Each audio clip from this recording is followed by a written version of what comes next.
Hi guys, welcome back to my channel. I'm going to be taking a break from my mom vlogs to recap The Bachelor. We are on episode 3 of The Bachelorette with Rachel Lindsay, and let's just get right into it. So first starts off with Demario coming back and asking for a second chance. He gives her some quotes about pain and only going through pain and joy. I just don't think that that particular quote was suitable for this situation, and it was kind of laughable. He also said that the day he met her is the day his life changed.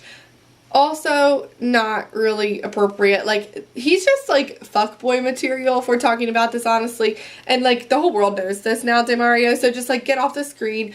Rachel tells him off in Rachel fashion. She is definitely sassy, definitely bold, no bullshit. She doesn't like to be played with. Her theme is, I'ma keep it real with you. So, Rachel keeps it real with Demario. And I felt bad for Demario. Even though he's such a douchebag, I just felt for him. I'm like, just leave. Just like literally just be like, thank you for your time, and walk away. But he was the one that chose to go back. He just kept saying, yeah, okay. Like, he just basically wanted to be like, okay, so no. You know, so she goes back to the group of guys that are watching, and the one guy was like, is he coming back? And she was like, fuck no. And they all laugh. Oh, Rachel, you're so funny. You know, they just love her because you have to, like, bow down to the Bachelor and Bachelorette when you're on this show. Like, if you question, like Eric does later, if you question, like, is she, like, just stringing me along? Like, is she real with this? You're obviously going to get, like, attacked for doing that. Like, you cannot question Rachel's motives or you can't question the Bachelor and Bachelorette, and if you want to be successful in this show, that's what you need to do. So they're all like cheering for her. Also, I think it's funny because she brought Nick to the church on her like hometown date. I'm not saying that church girls can't swear, because obviously I swear and I go to church, but it's just funny how she was much more reserved and quiet and cute and funny and bubbly on Nick's season, and now she's coming off as this like independent woman that don't need no man. So it's just funny how the roles reverse when you get the spotlight and you have the confidence of picking all of these guys. So then we go to little one-on-ones before the rose ceremony. Jonathan has these big hands, which is hilarious. I mean, no wonder, like, he hasn't kissed her yet. Like, he's just leads with his funniness, with his goofiness. It's not the most sexy thing, but it is, I mean, it's funny. I think Jonathan's funny. Those big hands were hilarious. I would have laughed. But, I mean, he didn't kiss her yet, and you kind of wonder why. I mean, the hands would literally get in the way of that. So then Kenny is showing him pics of his daughter again, which his daughter is super cute. He's super cute. I think he's super sensitive and super sweet, and she says that she peels layers back every time she sees Kenny, which is a good thing in this show. You don't want to be one-dimensional. You want to kind of give bits and pieces of yourself all at once. It's like you can't show too much of yourself all at once, and you can't not show enough. So it's like a balance you have to have, and Kenny's doing it pretty good. I still don't think that she picks him. I don't think that Rachel's ready for a daughter, but I think that Kenny should be the next Bachelor. So that is my vote right now, is that Kenny for the Bachelor. He would take it seriously. He's funny, he's outgoing, and he's sensitive, and I just think that he would be a perfect Bachelor. So then there's Blake and Lucas drama. I watched some recaps, did some research. Blake and Lucas were actually on a TV network, something about exes. They were on a reality show before. So they have drama and beef from that. And apparently Lucas acted the same way he is now, and Blake acted the same way, and they just hate each other from that. They need to realize, like Blake especially needs to realize, that Blake and Lucas are only on the show for the drama. Like, they knew that the Bachelorette was not going to pick them. At this point, Blake should be shooting for, like, Bachelor in Paradise. At least do something memorable enough to get on Bachelor in Paradise. I feel like Waboom might be invited. Who knows? If he is, it's going to be like maybe him and Ashley I should get together because they're both a little psycho. No hate to Ashley I though, because I like her. And I honestly don't hate Waboom. I actually dislike Blake more than Waboom because Blake is too serious about things and he's crazy. And he just needs to know that he's basically only on the show because of Lucas. They were definitely put on there together. That is not a coincidence that they knew each other and that they had drama. So then Lucas says that Blake was eating a banana over his bed and he thinks he has a crush on him. I laughed out loud at that. I thought that was hilarious. I think that Rachel took it way too seriously and then went to Blake and asked him. If I was Rachel, I would have been like, oh my god, you're hilarious. I don't want to be with you, but you're hilarious. Like, have a good day. Blake was so offended. He was like, first of all, I don't even eat carbs. He was so pissed about this banana assumption. I think he was more mad that someone accused him of eating carbs than he was mad that someone said he was standing over his bed creepily. He's like, oh no, I stand over his bed just not eating a fucking banana. You know, crazy, seriously. So, Blake and Lucas both get eliminated. Lucas is doing this funny commentary, like when Matt got, Matt's name was said, he was like, Matt. And then when he got eliminated, he was like, sad day, and Blake just like did not look. Then they started fighting outside of the mansion. I didn't even pay attention. I was over the drama. I was happy to see them gone, and I was just like texting because I was just so annoyed by this point. You guys can tell me if something interesting happened. So now time for the group date card. That's Brian, Jonathan, Peter, Alex, Will, and Fred, and it says lights, camera, action. And they learn that they're going to the set of Ellen. Ellen is awesome. She said Ellen is my spirit animal. I think she said that because, like, that's what I always say. Taylor Swift, Miranda Lambert, and Ellen DeGeneres. My 3 people that I am obsessed with. And it's so cool. They're really stepping it up with the celebrity appearances between Ashton and Mila and then Ellen. They're really stepping it up. I like how she says, like, oh, the boys don't know that they're going to be on the set of Ellen or on the show. They think they're just coming to watch, which all those guys knew they were going to be on the show. They were like practicing their dance moves practically because they knew they were going to be on the show.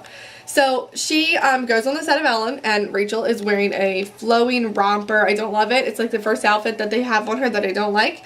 I love how Rachel tells Ellen, oh, like that Jonathan guy, he tickled me the first night he met me. And she was like, I don't like that. And all of America is like, we didn't either. And he's like, why is he still here? Which is so funny because, like I said, some guy comes up and tickles me, especially with my eyes closed. That's an assault. So they talk about kissing. They're standing there in the line, introducing themselves. And Brian says she's a great kisser. Peter says, I second that. And then Brian says, oh, you can have my sloppy seconds. I don't know if anybody's on the Brian train. Brian is not doing it for me. He's cocky. I think he's a little rude. And although he's not creating problems in the house, maybe his cheek plants are what bothers me. Maybe it's just like the smile. I just can't trust him when I see his face. So I would have been like turned off by that. I would have felt like I was like an object at that point, which if you're on The Bachelorette, what do you expect? So, and poor Jonathan, he didn't even know that anybody kissed her yet. He was like, oh, I was surprised to hear that. And I was like, why are you surprised? Have you watched this show? So now it's time for dancing in the audience. Alex is doing like legit Magic Mike moves on a grandma, which was hilarious. Alex really stepped it up in this little portion of the date. He was funny. I was like, where did a Russian come from? And now here he is, and he is actually really funny. And Brian was a legit hooker. He got all the money, and then like in the background you see like Brian with all this money in his pants, and then Jonathan has like none. And I feel so bad for Jonathan. That's really sad. And the guys play Never Have I Ever, and Alex pees in the pool, we find out, and also Alex sends nudes, but they were classy. Like I said, Alex was really making me laugh. He showed his personality that day. And then she tells Ellen how bad Frederick was, because they talk about Fred, and if anybody knew her, and Fred said about that, and she said again that he was a bad kid. And in the interviews, Fred was like, this is annoying. Like, let it go, move on. I'm not in 3rd grade anymore. So he's definitely getting over it too. And then Fred said in the interview that this girl is so deeply rooted in my soul, which I think was actually true and genuine for him, but it's still a little creepy. You knew her in 3rd grade, she was in 8th grade, but he says that she is deeply rooted in his soul. They're on the cocktail portion. Alex talks about the left eye, which means the emotion side, and she looks at him in the left eye, and he really notices that, and she kisses Alex. Yay, Alex. She's making out with Will and Brian, not surprising. Hi, Peter's hot. He's sitting there. They're hugging. They don't really show that. He's hot. So then it gets to Fred. Fred said he's been waiting to kiss her for 20 years. He asks her to kiss her. You've been waiting to kiss someone for 20 years and then you ask them, which I think that is an approach that some guys take to be like noble and humble. I wouldn't have minded. I mean, I just wouldn't have made a bigger deal about it. If I didn't want to kiss someone, maybe I would have, which maybe that's why Rachel did make a bigger deal about it. But she did kind of embarrass him a little bit, which then he did go in for the kiss. And he was like, overly excited about it, and then he was like, I'm just gonna tell you, and then he kissed her, and then he was like, you might feel something, and she's in her head like, I feel grossed out. That's what I feel. It was awkward, it was cringeworthy, I felt bad watching it. You could tell Fred was loving it, and as it ended, they didn't show her commentary, so I was like, did she like that? What? That was awkward. Wasn't that awkward? Was that awkward? I went to my dog. I was like, that wasn't good. Was that? But they didn't show her reaction, so I really didn't know. Then she takes him, and she takes the rose with her and dumps him with the rose in her hand. And I don't understand that. I guess, like I said, producer said, take it with you. All the guys thought Fred was getting the rose, and he thought he was getting the rose. And I just felt bad because in the interview, she said she felt like she was getting kissed by a little boy. That's embarrassing. How do you come back from that as a man? I feel like that's going to really hurt him when he watches that on the interviews. And I just felt bad for him. I still feel bad for him. I hate the part when they're let go. It was so embarrassing. But when he was in the limo, he took it well. Considering he had a minute before said that he saw wedding bells when they were kissing. He saw the date card. He saw her tuxedo. He saw everything. He saw all of this. And then he gets let go. He took it pretty well. So the rose goes to Alec. Eric is getting frustrated back at the house. He's worried at where he stands with her, and he's starting to get self-conscious, and he's ready to have a serious conversation with her. I don't think that's a problem. I don't think it's a problem to question the process and question if Rachel is even giving him time. And they're cooped up in the house. They haven't seen Rachel. I mean, I'm sure that Eric's had like, what, 30 minutes of time so far as all these guys are getting dates and kissing her, and he's like, I don't even know where we stand. I don't even know if she likes me. She hasn't even sent anything my way to feel like that. I don't think that's like wrong of Eric to feel like that. I find out the next one-on-one is Anthony. They didn't even show him getting the card. He finds out they're riding horses down Rodeo Drive. He's never rode a horse before. They go to a boot shop and other places like that, and it was kind of boring, as well as he was kind of boring. He's only 26. He looks much, much older. He says he's an old soul. I think he's a respectable, nice guy. Anthony seems like a good guy, very noble, and seems like he has his shit together. He gets the rose. That's all I really said about that date, because that's all that really happened. Now, Eric is talking about how she feels like Rachel is being a little bit fake, and Iggy calls him out. He was talking, I don't know who he was talking to. He was talking to someone. I think it was actually Anthony. And Eric basically says, get out of my business. They're in a room full of guys, so like it's not like it was a private conversation, but you could tell he was like only talking to a certain select few. Iggy comes in. Who's Iggy, by the way? Like, who are you? Second of all, he comes in and he kind of like pushes Eric to like talk about it with him, and he's like, why are you talking to me? Which I think that was an unnecessary fight. Eric got a little pissed off, and I think that was kind of like valid. Like, I just let him alone. Like, I thought that was weird of Iggy to do. Maybe Iggy also is trying to get alone time with the cameras. So the girls come. It's a girls' date. It's a group date with girls on it. It's ex-bachelor and bachelorettes that are going to be in Bachelor in Paradise. So basically, they know that they're going to be getting all of these guys that are rejected in Bachelor in Paradise. So you know those girls are standing up there trying to look good because the guys that she lets go, they could potentially be with. And Rachel's sitting there like, these are my best girlfriends. And I'm like, girl, they're literally standing next to you to pick out the cream of the crop that you let go. It's just such a weird dynamic. So weird. So they get on the bus, and Rachel, they ask Rachel about the dirt. Of course, Raven's the one to do it, because I could kind of see that she would be the one to do that. And both of them say that Eric isn't a fit, which I'm upset by, because right now I feel like that's just the easy target. So then they find out that they're mud wrestling. And why did this girl like scream, I want to see your junk?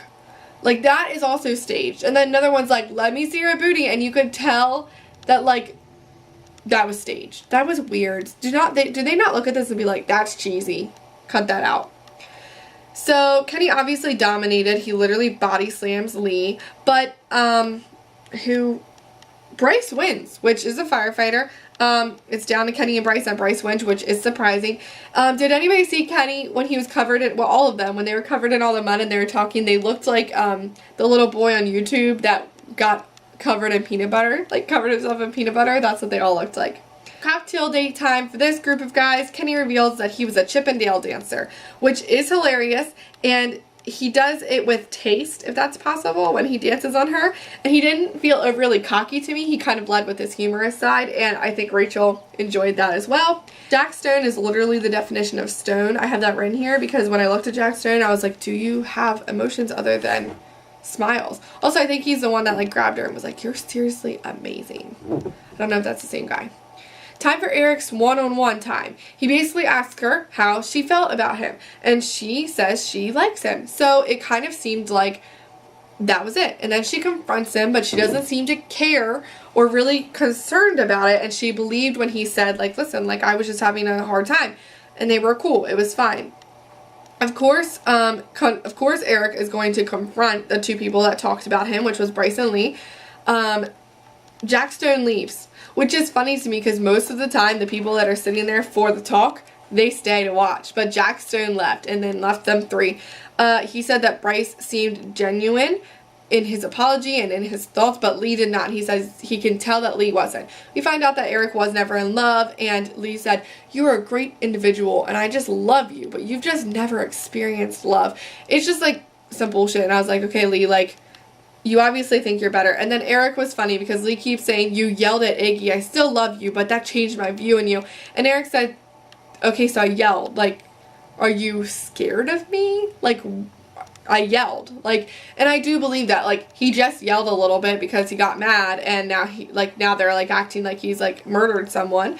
So the rose goes to Eric. Yay, Eric. So then it's time for the rose ceremony. I like the gold dress, nice and sparkly. I'm a sucker for sparkles.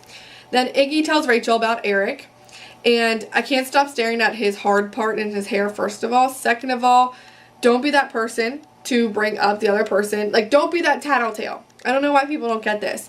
So, of course, she goes and talks to Eric about it, and Eric gets, like, talks in circles a little bit, but he's like, listen, I don't know why they're saying this. I feel a little bit attacked. And she's like, okay, I'm going to take you on your word, but my antennas are up. I don't think she picks Eric. So I don't think this, like, in a grand scheme of things, I don't think this really matters. But I don't think that Eric is the villain here. I think he's struggling internally, and I think that, like, he's allowed to be, but the guys are just, like, picking on him because they can. I think that now, at the end of this show, he's starting to get mad. He's gonna, like, blow up. I don't think he's, like, angry like Chad the bear, or don't poke the bear, Chad, or whatever. But his anger is gonna look bad. He needs to, like, get it under control. But he's in a house with all these guys. He hasn't had time with Rachel. He got the rose. He should be on top of the world right now, but he's not. So Eric, I think, in this episode is getting portrayed badly. I've watched recaps where they don't think so. They actually think he is a bad fit for Rachel. I've been an Eric fan from the beginning, and I just don't want to see him spiral, and I'm not sure if that will. Looks like the tables kind of turned, though, and I think that Lee is going to be the one that gets the bad attention. I do think it's going to be a little bit of a race battle there because you get this, like, Lee, this, like, white country boy, and then you get most of the black guys that seem to have a problem with Lee, or Lee has a problem with them, or maybe it's like he's picking on Eric, so then, like, his friends help him, and it just becomes this issue. I'm not sure if something is, like, said, like, racial or slandered to them, but I'm interested to see that. I don't think Lee's there for the right reasons. I think, if anything, they should be saying Lee's name instead of Eric's name for not being a fit. I think all of that will unravel. I hope that the heat gets off Eric a little bit, although I still don't think that he picks her or she picks him. I think that she picks Peter. We didn't really get to see much of Peter this episode, but let me know what you guys think. Let me know who you guys think that she picks. Let me know what you think about the Eric drama. Let me know if you think that Blake and Lucas were on the show because they knew each other. Other than that, thanks for watching. If you liked my channel, give me a subscribe. I do daily mom vlogs. And other than that, I'll see you in my next recap video. Have a good day, morning, or night. Bye.